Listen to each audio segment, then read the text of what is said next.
Soapbox, let's talk about the issue on the field. Let's talk about how bad the offensive line was and why. Because this was the biggest issue in this game here, guys, on offense, was that offensive line. As much as we want to rant about the Russell Wilson and Jaxson Dart thing, this offensive line is the biggest issue right now with this entire team. Here, again, I know people don't always like the PFF stuff, but that's the stats you can give with offensive linemen. So, James Hudson, the left tackle, 63.5 overall PFF grade, 58.7 against the run, 68.8 against the pass. With the pass, I should say. 1 sack, 2 hurries, 3 pressures he gave up. John Runyan, 53.5 overall PFF grade, 58.7 run blocking, 68.8 pass blocking. 2 hits, 2 hurries, 2 pressures. John Michael Schmitz, JMS done, 58.1, 42.5 against the run. Sorry, run blocking. We want to say against the run. Run blocking. 67.3 pass blocking. 2 hits, 2 hurries, 2 pressures. Greg Van Roten, who was solid as solid could be last year. 61.2, 51.6 run blocking, 74.7 pass blocking. 2 hits, 2 hurries, 2 pressures. Jermaine Eluemunor, 52.5. 43.1 run block grade, 77.2. 1 hit, 1 pressure. And I'm going to give you one more of a quick side note, because everybody talks about Marcus Bowe right now, because honestly, we're looking for anybody to be positive about. 47.9 PFF grade, guys, for Marcus Bowe. Who, by the way, should never be allowed to go for a pass again. Just saying. He's not a receiver. He's a lineman. That's bad. It's absolutely bad. And again, James Hudson, overpaid. John Runyan, overpaid. JMS, not developed. Greg Van Roten, we know what he is. He's a serviceable guy. Jermaine Eluemunor, probably the best offensive lineman we have right now that's in actual uniform. And I shouldn't say probably, is. I called for it before week 1. I'm going to call for it again. Move Eluemunor over to left tackle. That's where he should be. Hands down. Well, I mean, of the goddamn quarterback. We've talked about it before as well. Before this season, that's where he plays some of his best football. Yep. And someone's going to say, well, James Hudson plays left tackle. I don't give a damn if he can or can't play right tackle, because he can't play left tackle. That's where I'm at. I feel like anybody could step up and play as bad as he did. And I'd rather have the bad guy playing at right tackle. And I see the question already for Anthony, that Marcus Bowe looked that bad. So who plays right tackle? Honestly, I put Marcus Bowe there over Hudson still. Even as bad as Bowe looked, at least you're developing a guy. And maybe I'm being kind of hypocritical, so I'm saying sit Jaxson Dart so you don't ruin him. Maybe we're taking a risk and ruining Bowe if we do that. But you got to try something different. This ain't working, guys. And hopefully Thomas just comes back. And all this is for naught. But, the biggest issue right now is, again, who's to blame? And it's freaking Joe Shane. This is where I keep getting back to, like last year, we said, cut them all loose and start fresh again. And I hate to do that again. But based on what we saw this first week, we were right in that. Yeah, I mean, ignored this line. He tried to put a Band-Aid on a wound that needed deep stitches. And it shows. As soon as it comes under pressure, it just buckles. It wasn't even a Band-Aid. It was like they put Scotch tape on it. Like, you got James Hudson, who got overpaid and sucks from this year. We said that going into, you and I were both like, what the hell when they signed him? Why would you give 2 years, $12 million to a guy who sucked? There had to be better options out there. John Runyan, overpaid him. We saw it in Hard Knocks. He was basically like, give me more money, I'm going to the Jets. Go to the fucking Jets. That's what you want. I mean, we were baited because there's nothing better out there, but like at the same time, bye. Yeah. So we overpaid to get a crappy player when we could have gotten another crappy player cheaper. Exactly. And then wouldn't feel bad saying, see you there, sign someone better. Yeah. You know, and then you go into JMS, who point blank has not developed. And I want to get pissed at him, but I also want to get pissed at the Giants about his lack of development. Because who the hell have they developed? At what point do we say it's not the player's fault? It's the goddamn team. The guy's been injured pretty much his whole entire time with the Giants. Isn't that something we say about every single one? Like, at what point do we go, the issue is with the medical team of the Giants, and the issue is with the coaching staff not developing these players. So I'm not going to give JMS that. I'm not giving him a pass. Don't get me wrong. The onus has to go on him as well, because he's the player in the end. But it's a shared blame scenario. Same with Evan Neal, by the way. At a certain point, the Giants got to stand up and say, oh my God, what the hell? Yeah, listen, you take these players and you're paying them. Like at the end of the day, like this is a job. Like, and I hate to put numbers on people, but like this is a job, right? So you sign a contract for someone to put up X amount of numbers, right? You sign a sales guy to sell you 12,000 vacuums in a year, and he comes up with 700. You're firing his ass. If he comes up with, we'll say 1,050, you're like, all right, listen, you didn't beat expectations, but you're right there in the ballpark. Let's keep you there. None of these guys have done that thus far, but it's also, your corporate office doesn't train you how to sell vacuum. Yeah, I'm just. So it's Evan Neal, like I'm a little more salty about, but like when it comes to GMS, like the guy fought hard year one. He was injured. He looked good for a rookie, and that's where the last night's thing I say that. I just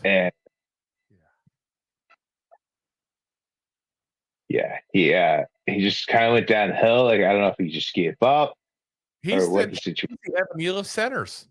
JMS is a guy who was highly touted coming out of college, got injured like crazy as a Giant, and has not panned out and developed in any way, shape, or form. Who else does that sound like? Oh yeah, Josh Azudu. Oh yeah, Marcus McKeithen. Oh yeah, every single goddamn lineman we draft. At what point did the Giants look in the mirror and say, we are the problem? It's got to get done. Yeah. Medium Cokes, they get a cut up this time, guys. Not even a large Coke. You got to admit that you're the problem. You can't change things until you admit that you are the problem. The Giants have to top to bottom change everything. And we called for this a while ago.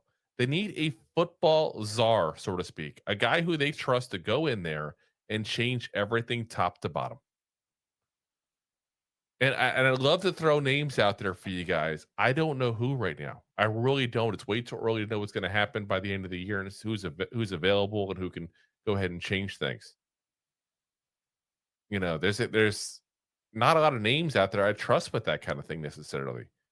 And I mean, I should say not a lot of known names. Like a lot of the guys that do that kind of guys that are kind of behind the scenes guys. Like that's just where we're at, guys. And Real Cold G says we can't develop a photo in a dark room. Damn straight. That is a good one. And here's the breaking news from today, by the way. The Giants signed a new offensive lineman to the practice squad. Reed Hulsky, who is an undrafted rookie free agent from Miami of Ohio. This is his rookie season in the NFL. Will be his third team. That fixes it. Yeah. Problem solved, guys. We can move on now. Let's go. We got this. Nah. That's my thoughts on that. Yes. And this is like what the Giants do now, by the way. This has become an annual rite of passage. We start having just a show on issues the Giants are ignoring. And then 6 months later, we can go, look, we're right. We said it along that the Giants brought back basically the same offensive line with some better backups. It's an improvement, sure, but not a great improvement. And that'll be more obvious, obviously, once we get, Andrew Thomas back, as far as the improvement side of that. But I say improvement, it went from like one notch. I don't mean like a full notch too. I mean like a 1% change. Like that's the difference we're talking here. You ignore the problem. Same as last year, you ignored the run defense. Guess what you did this year again, by the way? You ignored the run defense. You brought a bunch of scrubs in. And you know what? Again, I said it during the show yesterday, and I'll say it again. Look at the team we faced yesterday. Because they rebuilt their entire defensive line this offseason, basically. Besides Payne, they rebuilt the whole entire defensive line. Besides Dexter Lawrence, we should have rebuilt our whole entire defensive line. And I'm not in the pass rush. I mean the guys up front, the tackles, the big guys, the big fatties. We didn't do it. We ignored it again. And the year before, last year, we ignored the fact that we didn't have an actual CB1. We put Banks there. It wasn't ready. Like this is, it's pathetic. And I'm going to say it this way. For Rob and I, who are fans, listen, we're diehard Giants fans. We know more about football than the average person by all means. But we're not sitting there trying to say like Rob and I are about to start a scouting academy. Like we don't front like that. This is a fan podcast. When we can see the problems, don't tell me Joe. You would imagine someone higher up that gets paid for it could see these problems. You would think that. And part of my concern really is God forbid they put Jaxson Dart in, and all of a sudden this team starts playing better and it buys more time for everybody. Joe Shane, Brian Dable. Like, that's part of the problem. Like it is inevitable when it's going to happen because let's be real, it's inevitable. Inevitable. But Jay says you should travel around and do food and vacuum reviews for us. we're branching out. That sucks. That sucks, and this blows. Oh my gosh. Yeah, but we all know what's going to happen is that if Russell doesn't change the way he plays, Winston's not the next guy to go in. Most likely, unless it happens in like week 3, you might see maybe Dart come in halfway through the game, and they'll probably put Winston in to play a few more games, and then you're gonna put Dart back in because that's what the fans want, and that's what's going to save Shane and Dable's job. I think they will throw Dart out there to protect themselves. I really do. And I wish I didn't think that because that's a horrible thought to say. But it's the honest truth of what I think. Because, like, listen, how? I wish they were right? So if Dart's the answer, and they think that's the guy, but they want to help develop him, but they throw him out there, so to say, week 9, and we win another 6 games, which is twice as many we won last year. Like, look like a stud. He looks amazing. Saves the job. Yeah. Our future.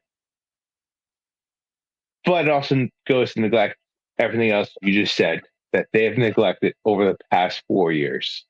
Yep. Offensive line, your front defensive tackle, your pass rush, our secondary. Like, we talk about having a good defense, but our big fat guys can't stop a run, and the guys in the backfield can't stop a catch.